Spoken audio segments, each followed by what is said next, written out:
shooting all of the B-roll or the cover footage that covers the interview. And then we did that 3 times in a row. Every day was 18 to 20 hours. There were 6 of us traveling together on this project. And they were really long, big, exciting days. One of the things that I'm very conscious of in my career and in my life is I try to surround myself by great people, people that are as talented, more talented, funnier, great to be around. And that was definitely part of my philosophy in selecting the athletes. I didn't just want great athletes, I wanted great people that would have a lot to say, that have insight into life. And Dane Jackson, the kayaker, was no exception to that rule. Dane turned 21 while we were shooting Y in Mexico. And it turns out Dane is now the current world champion.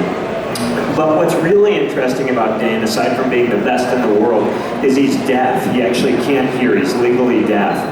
And so this is incredible in river environments where there's raging water, because I can stand from this distance to the D600 booth, and Dane is actually reading my lips, and I say, Dane, go ahead and do that again. And for all of us that can hear, we would have no idea what I'm saying, but Dane is looking right at my lips and he understands what I'm asking him to do. So I want to show you just a glimpse of what our day-to-day looked like. Starting in Mexico. It's Mexico, and after about 24 hours of travel, we're finally close to the first waterfall. The challenge in Mexico really was finding, in a limited amount of time, the right river environments that allowed us to shoot as much quantity of content as possible.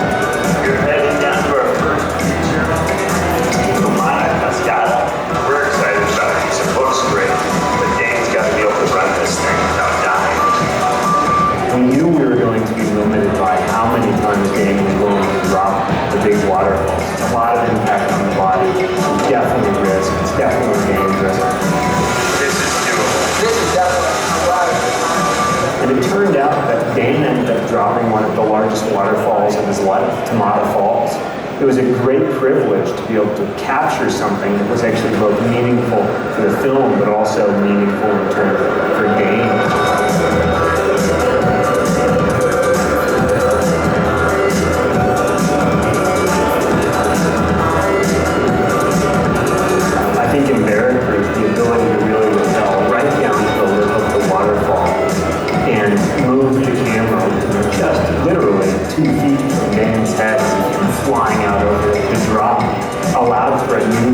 That's always what I'm striving for, is how do we show the world in a new way. That's pretty neat. I really wanted tons of camera movement, so we brought Mike and his heli along for the entire trip.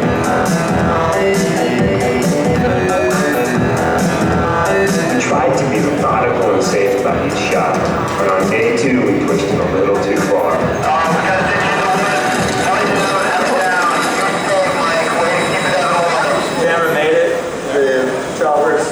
Mostly intact. So that didn't go over so well when we crashed the helicopter in Mexico. At the time, there were only 6 Nikon D4s on the planet, and we had 3 of them. And that was day 1 of shooting in Mexico.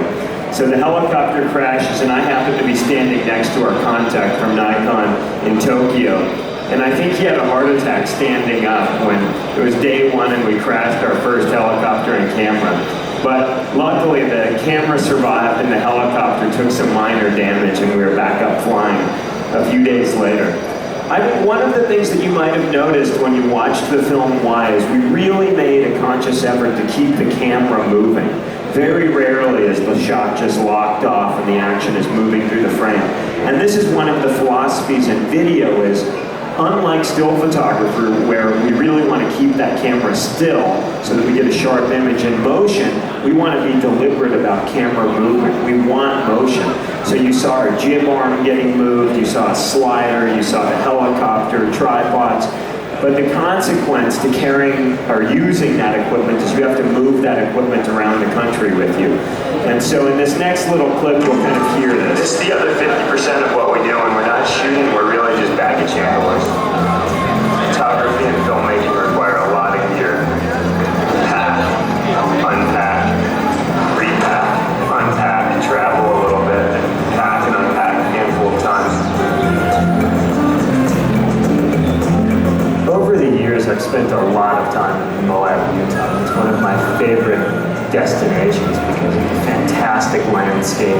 red rock and some of the most brilliant, vibrant light that I've ever seen. And when you put a great athlete like Rebecca Rush on a bike that she can seemingly ride any place, nothing's too difficult.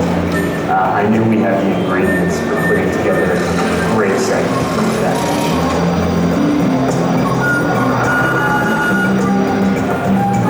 Should be getting paid more, I think.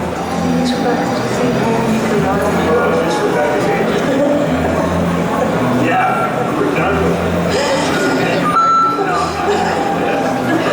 Hello. Hello, world. Today we create like 200, 300 gigs a day. Tons of cars. We only use Extreme Pro cars. They're the best we got out here. Download them. Get to the hard drives. Verify all 3 hard drives. Make sure they're there. After that, we go back and format all the cars. Set them out in the field for tomorrow. We're shooting in a challenging desert environment. It's very comfy and dusty. Every night we're cleaning them off. Making sure the glasses are clear for the next day's shoot. Good. All the shit the hellies. Yeah, we're just rebuilding her after the mishap the other day, but mishap, the Mexico crash? It's a casual.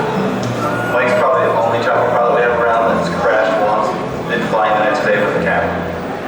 In Moab, we finally had the opportunity to really start capturing time-lapse sequences, which I envisioned being a huge part of the life to help portray the beautiful landscapes where we were working. It's part of the appeal for these athletes and why they do what they do. With the time-lapse photography feature, we could shoot our time-lapse and in-camera generated a video clip which allowed us to just press play. So you can really see the other half of how this day